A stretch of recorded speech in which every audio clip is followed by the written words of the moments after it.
Seperti yang kita tahu, negeri-negeri Melayu kaya dengan biji timah. Hal ini telah mendorong British untuk meluaskan kuasa ke Perak, Selangor, Negeri Sembilan dan Pahang demi menjamin pengeluaran hasil industri yang mencukupi di Eropah. Demi mencapai matlamat perluasan kuasa, British melaksanakan taktik manipulasi, desakan dan ugutan serta mengadakan perjanjian dengan pemerintah tempatan untuk meletakkan negeri Melayu tersebut di bawah pengaruh British. Disebabkan kekacauan yang berlaku di Perak, Selangor dan Negeri Sembilan telah membuka peluang kepada British untuk melaksanakan strategi manipulasi mereka. Mereka akan memberikan bantuan kepada pihak yang berkepentingan sahaja untuk meluaskan pengaruh mereka di negeri Melayu.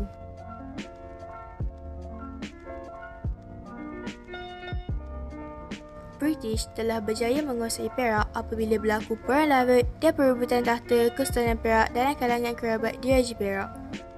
Gubernur negeri-negeri Selat Andrew Clark mengambil peluang daripada kedua-dua peristiwa tersebut untuk mencampur tangan dan bertindak sebagai orang tengah menamatkan kekacauan di Perak.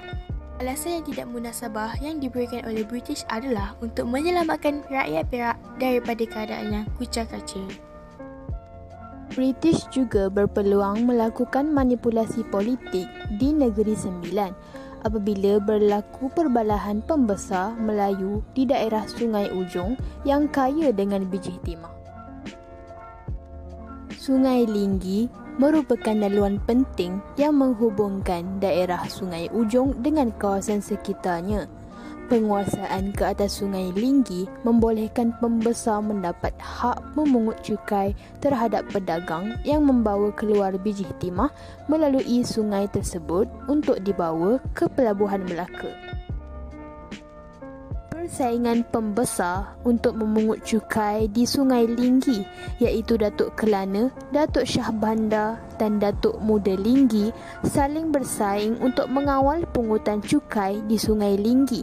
Namun begitu, persengketaan Datuk Kelana dan Datuk Shah Bandar dimanipulasi oleh British. Melalui bantuan ketenteraan kepada Datuk Kelana untuk mengalahkan Datuk Shah Bandar, British memperoleh hak memungut cukai di Sungai Linggi. Perbalahan pembesar di daerah Sungai Ujong yang dimanipulasi oleh British dalam konflik ini berjaya meletakkan daerah Sungai Ujong yang kaya dengan biji timah di bawah kekuasaan British. British di Selangor. Sewaktu pemerintahan Sultan Abdul Samad 1857 hingga 1898, tercetus pertelingkahan dalam kalangan kerabat Diraja Selangor yang menyebabkan berlakunya Perang Kelang. British turut campur tangan dalam pertelingkahan tersebut untuk meluaskan pengaruhnya di Selangor. Antara pihak yang terlibat dalam Perang Kelang 1866 hingga 1874 ialah Raja Abdullah bin Raja Jaffar dan Raja Mahadi bin Raja Sulaiman. Raja Abdullah bin Raja Jaffar memperoleh hak mentadbir daerah Kelang daripada Sultan Abdul Samad. Baginda juga berjaya memajukan daerah Kelang sebagai pusat pengeluaran biji timah dengan pembukaan lombong di sekitar Ampang dan Kuala Lumpur. Baginda mendapat sokongan kumpulan Haisat. Raja Mahadi bin Raja Sulaiman iaitu putera Raja Sulaiman yang mentadbir Kelang sebelum diserahkan kepada Raja Abdullah. Kemajuan pelombongan biji timah di daerah Kelang mendorong Raja Mahadi menuntut hak ke atas daerah tersebut yang pernah diletakkan di bawah kekuasaan ayahandanya. Baginda mendapat sokongan kumpulan Gehin. Selangor juga mendapat desakan daripada British.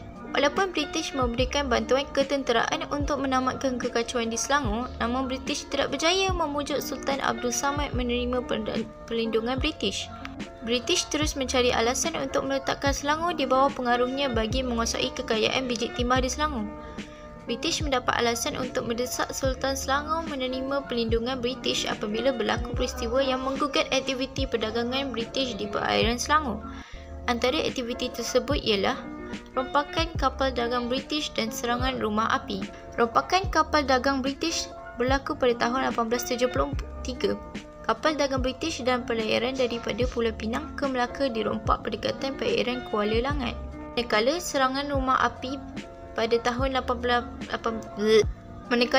rumah api yang berlaku pada tahun 1874, serangan tersebut berlaku terhadap rumah api di Tanjung Rakado.